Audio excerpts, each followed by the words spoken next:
राहुल गांधी कान खोल कर सुन ले, अगर दोबारा ऐसी घटना हुई तो तेरे घर में घुस के हम गोली मार देंगे। एक आदमी बेखौफ होकर बैठा है, ऊपर नरेंद्र मोदी और ओम बिरला जी की तस्वीर लगाकर, और वो नेता प्रतिपक्ष को और 25 और सांसदों को गोली मारने की धमकी देता है। दोबारा ऐसी घटना हुई उन सांसदों के घर में घुस के हम तोड़फोड़ करेंगे। मैं पूछना चाहती हूं ओम बिरला जी से, ये लफंगा जो अपने आप को करनी सेना का बता रहा है, ये अपने आप को आपका समर्थक बताता है, आपको इस वीडियो पर कोई आपत्ति नहीं है?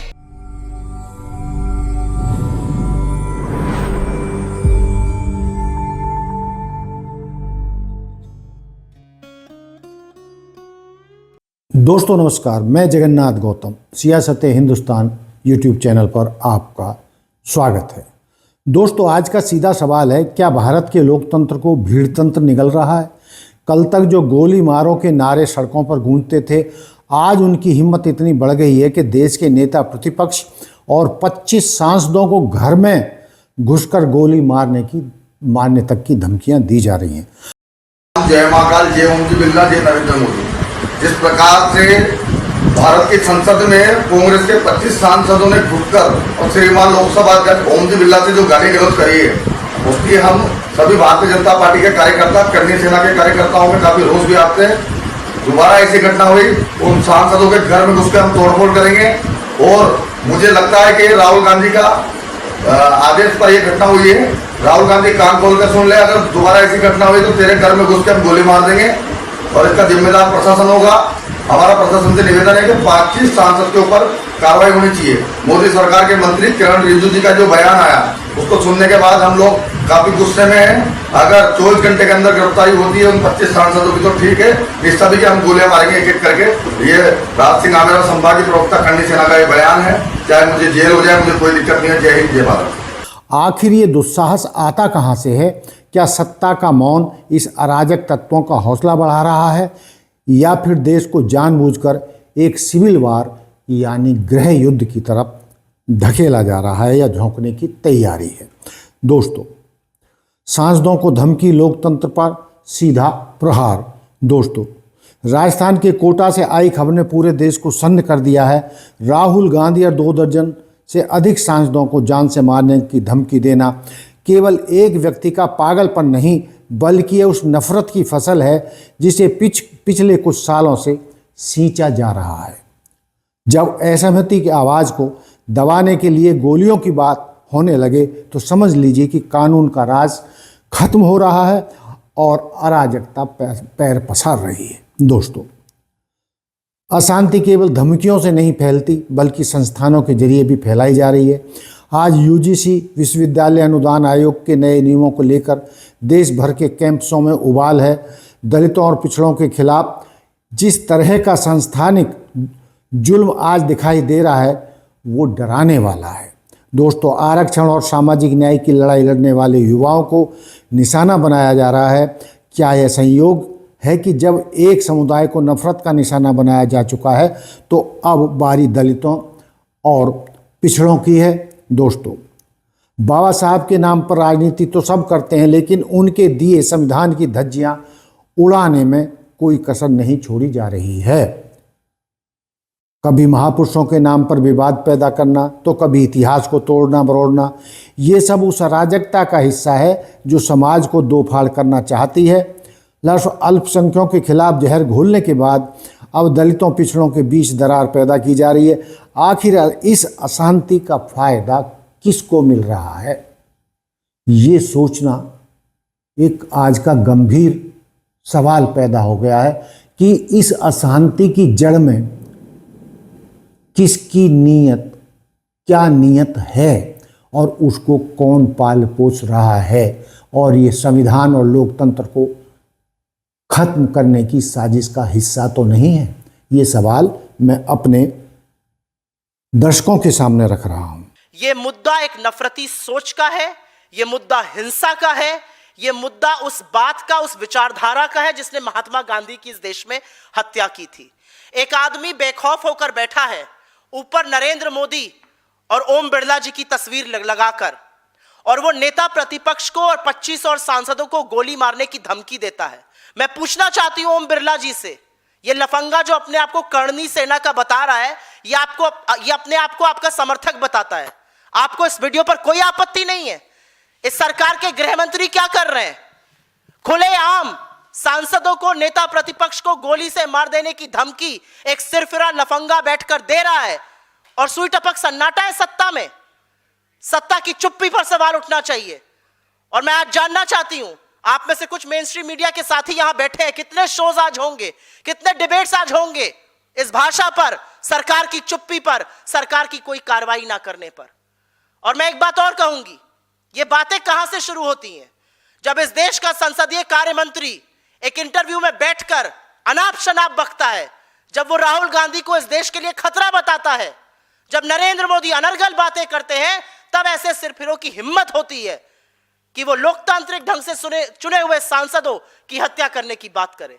और अगर यह व्यक्ति गिरफ्तार नहीं होता है, and if he doesn't fear the might of the Indian law, then there is no business this government has anything to say on law and order.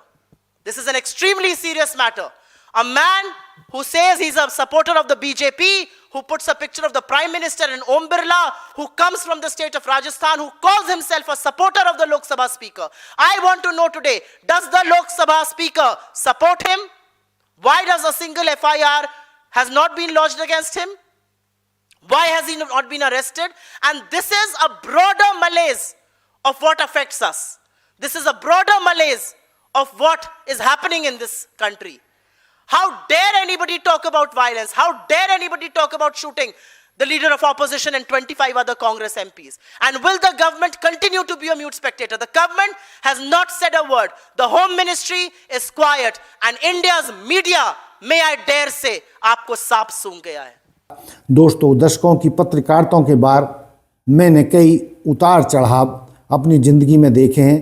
क्या हम वाकई ऐसे भारत की कल्पना कर रहे हैं जहां असहमति का मतलब मौत हो, गोली मारना हो?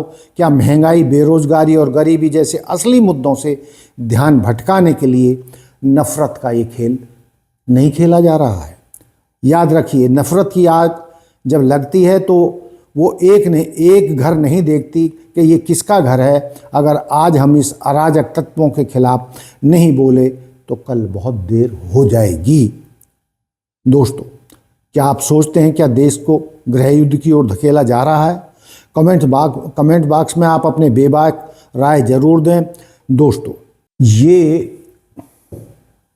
राहुल गांधी तक नेता प्रतिपक्ष को घर में घुसकर गोली मारना की धमकी देना बहुत खतरनाक खेल है। और जिस तरफ देश के युवाओं को या भक्तों को धकेला जा रहा है, निश्चित तौर पर देश एक अराजकता की तरफ जा रहा है, जिसे हम सिविल वार या गृह युद्ध भी कह सकते हैं। दोस्तों, बेशक देर सवेर ऐसे धमकी देने वाले तत्वों को गिरफ्तार भी किया जाता है, लेकिन वो सिर्फ एक दिखावा होता है। उनको जल्द ही बेल मिल जाती है और वो फिर आगे इसी रास्ते पर बढ़ चलते हैं। ऐसी हिम्मत आती कहाँ से है? दोस्तों, आप जानते हैं कि ये हिम्मत वहाँ से आती है कि हिंदू राष्ट्र के नाम पर हम किसी को भी गोली मार सकते हैं, किसी को भी पेशाब पिला सकते हैं, किसी को भी घोड़ी से उतारकर उनके साथ मारपीट कर सकते हैं। लेकिन दोस्तों, ये हो क्यों रहा है? दोस्तों, ये सब असली मुद्दों से युवाओं का ध्यान भटकाने के लिए एक सोची समझी साजिश का नतीजा है। और इस साजिश के पीछे कौन है, ये आप सब जानते हैं। और इस साजिश को नाकामयाब करना हम सबकी जिम्मेदारी है। और लोकतंत्र को बचाना और संविधान को बचाना देश की जनता की ही जिम्मेदारी है। दोस्तों, हमें अब वो वक्त आ गया है कि हम ऐसे अराजक तत्वों को पहचानें और इनको जेल के अंदर भिजवाएं।